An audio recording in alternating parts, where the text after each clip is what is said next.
ये एक क्वेश्चन है, मॉडर्न फिजिक्स से आसान सा क्वेश्चन है। आप में से बहुत सारे लोग थोड़ा सा सोचेंगे तो बता देंगे। देखिए क्वेश्चन क्या कह रहा है, सुनिए। क्वेश्चन कह रहा है tube contains a sample of hydrogen atom which are all in their third excited state. इस ग्लास ट्यूब में, ट्रांसपेरेंट ट्यूब में हाइड्रोजन गैस भरी है, इसमें हाइड्रोजन एटम है और सारे के सारे एटम थर्ड एक्साइटेड स्टेट में। ठीक है, the atoms de excite and when they de excite they will throw out radiation. इस रेडिएशन को जब हम एक स्पेक्ट्रोमीटर, सरल भाषा में एक प्रिज्म से पास करते हैं और उसको एक फोटोग्राफिक प्लेट के ऊपर लेते हैं तो मुझे यहाँ पे एक स्पेक्ट्रम मिलता है। फोटोग्राफिक प्लेट को डेवलप करने से ऐसा कुछ फोटोग्राफ दिख सकता है। ये जो ऊपर में डायग्राम दिया गया है, this is not to scale, ये जस्ट एक इंडिकेटिव डायग्राम है। हाँ, तो एटम्स जब डी एक्साइट होते हैं तो उसके जो रेडिएशन निकला उसका स्पेक्ट्रम लिया जाता है। विच ऑफ द लाइन्स, ये स्पेक्ट्रम है, विच of the lines shown, which of the lines shown here, these are the lines, line 1, line 2, line 3, line 4, line 5, line 6। Spectrum में 6 लाइन दिखाई दे रही हैं, है ना। तो इन 6 लाइन में से कौन सी line corresponds to transition from second to the first excited state. इन 6 लाइन में से कौन सी लाइन है जो सेकेंड एक्साइटेड स्टेट से फर्स्ट एक्साइटेड स्टेट में इलेक्ट्रॉन के ट्रांजिशन के कारण पैदा हुई है। ये पहला सवाल है। Which line represents the second smallest wavelength in the spectrum? और इन 6 में से कौन सी लाइन सेकेंड स्मॉलेस्ट वेवलेंथ को रिप्रेजेंट कर रही है in the entire spectrum. Students, मैं एक बार फिर से हट जा रहा हूं बोर्ड के आगे से, आप पूरा स्क्रीनशॉट ले लीजिए, रुक जाइए और क्वेश्चन को खुद से अच्छे से सोच लीजिए। आसान क्वेश्चन है, आप कर सकते हैं। सभी समझते हैं, मुझे लगता है ये तो सभी को याद है कि अगर हमारे hydrogen atom third excited state में है, मतलब N4 में है, क्वांटम स्टेट 4 में है, ये ग्राउंड स्टेट है, फर्स्ट एक्साइटेड स्टेट, ये सेकंड, ये थर्ड एक्साइटेड स्टेट। तो सभी एटम अगर N4 स्टेट में है और सभी एटम को छोड़ दिया जाए कि जिसको जहां जाना है जाओ, तो जितने ट्रांजिशंस होंगे वो उसमें 6 प्रकार के रेडिएशन निकलेंगे, 6 अलग अलग वेवलेंथ के रेडिएशन निकलेंगे। बहुत सारे एटम्स में डायरेक्टली ये ट्रांजिशन होगा, बहुत सारे एटम्स में ये ट्रांजिशन पहले होगा। अब यहां एटम पहुंच गया तो ये ट्रांजिशन होगा। कुछ एटम जिद्दी हैं, वो पहले यहां आने के बाद फिर यहां जाएंगे और फिर यहां से यहां जाएंगे, ऐसा हो सकता है। और कुछ 1 2 3 4 5 कोई एक छूट गया। कौन सा छूट गया भाई? वो ऐसा हो सकता है कि यहां से चलने वाला एटम पहले 2 में आए और फिर 2 से 1 में जाए। तो टोटल 6 डिफरेंट ट्रांजिशंस संभव है यहाँ पे। तो हर ट्रांजिशन में एक कैरेक्टरिस्टिक वेवलेंथ, एक खास वेवलेंथ की लाइट निकलती है और वो खास वेवलेंथ इस प्रिज्म से पास होने के बाद इस स्क्रीन पे एक खास जगह पे जाके टकराता है। तो जहां वो वेवलेंथ टकराता है वहां पे हमें एक चमचमाती हुई लाइन दिखती है। वही लाइन यहाँ पे दिखाने की कोशिश की गई है। एक्चुअली में मेरा बैकग्राउंड ब्लैक था इसलिए मुझे तकलीफ हुई। ये स्पेक्ट्रम एक्चुअली उल्टा बना है, अगर आप ध्यान से देखें। ये जो स्पेक्ट्रम है, ये एमिशन स्पेक्ट्रम है, डार्क बैकग्राउंड पे ब्राइट लाइंस होंगी। मतलब एक्चुअल में जो फोटोग्राफिक प्लेट है वो डार्क है ऐसी, अगर आप देख सकें कि मैं ये डार्क कर रहा हूं, ये डार्क है फोटोग्राफिक प्लेट ऐसी, और उसमें आपके सफेद दांतों के समान चमचमाती हुई ऐसी लाइंस होंगी। ये एक्चुअली स्पेक्ट्रम ऐसा होगा, पर ठीक है, हमने इसको ऐसा दिखा दिया है। वो जो काली लाइंस है वो स्पेक्ट्रम की चमचमाती हुई लाइंस है। तो इतनी गपशप के दौरान शायद आप में से बहुत सारे लोगों ने इसका आंसर ढूंढ भी लिया होगा।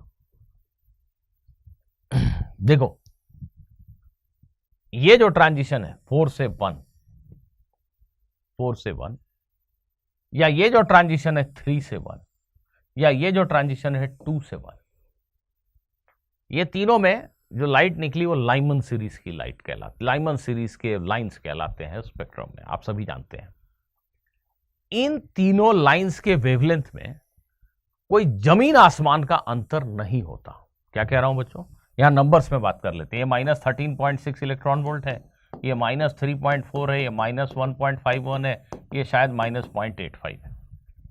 तो इस ट्रांजिशन से जो फोटोन निकला उसकी एनर्जी 12.75 इलेक्ट्रॉन वोल्ट।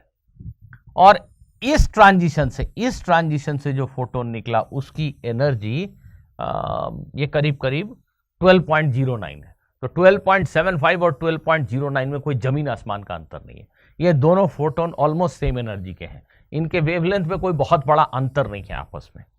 उसी तरीके से यहां से यहां गए तो ये 10.2 इलेक्ट्रॉन वोल्ट एनर्जी का फोटोन निकला।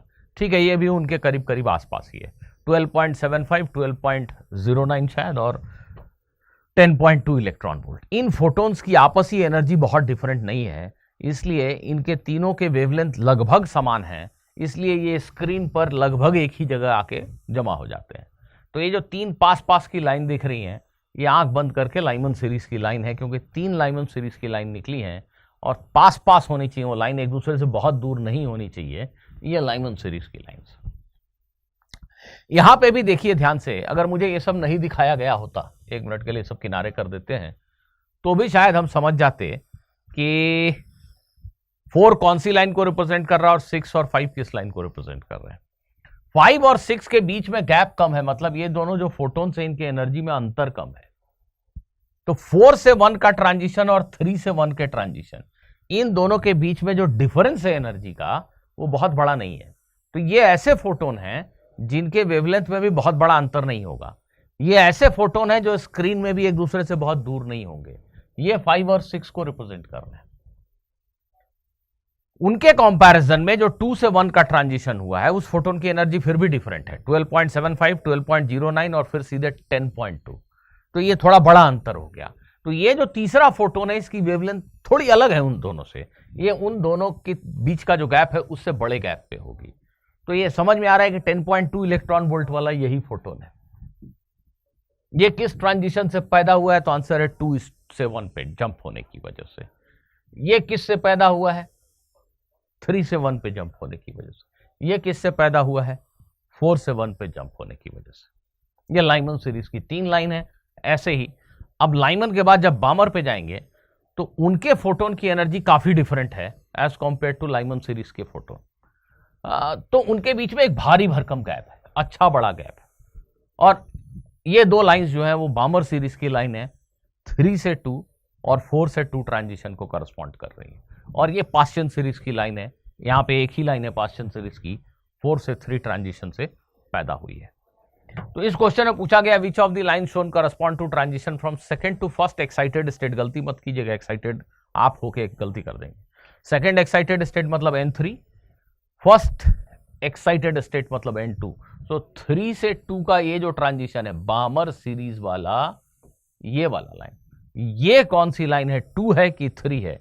अब मैं आपको क्वेश्चन के साथ छोड़े जाता हूं, आप खुद सोच के बताइए कि 2 सही आंसर है इसका या 3 सही आंसर है। 2 और 3 में से कौन सा इस ट्रांजिशन को रिप्रेजेंट कर रहा है? उसी प्रकार दूसरे क्वेश्चन का दूसरा हिस्सा बोल रहा है कि दूसरा सबसे छोटा वेवलेंथ, सबसे छोटा वेवलेंथ मतलब सबसे ज्यादा एनर्जी का फोटोन। सबसे छोटा वेवलेंथ मतलब सबसे ज्यादा एनर्जी का फोटोन, ये सबसे ज्यादा एनर्जी का फोटोन है। इसके बाद दूसरे नंबर पे कौन है, दूसरा सबसे एनर्जेटिक फोटोन कौन है? हम देखते हैं कि दूसरा सबसे एनर्जेटिक फोटोन ये है। तो ये फोटोन शायद हमारे डिस्कशन में आ चुका, ये जो ट्रांजिशन है इससे जो फोटोन निकला उससे कौन सी लाइन बनी है शायद मैं बोल चुका हूं, पर फिर से आप खुद से एक बार सोच लीजिए कि सही आंसर क्या होना चाहिए।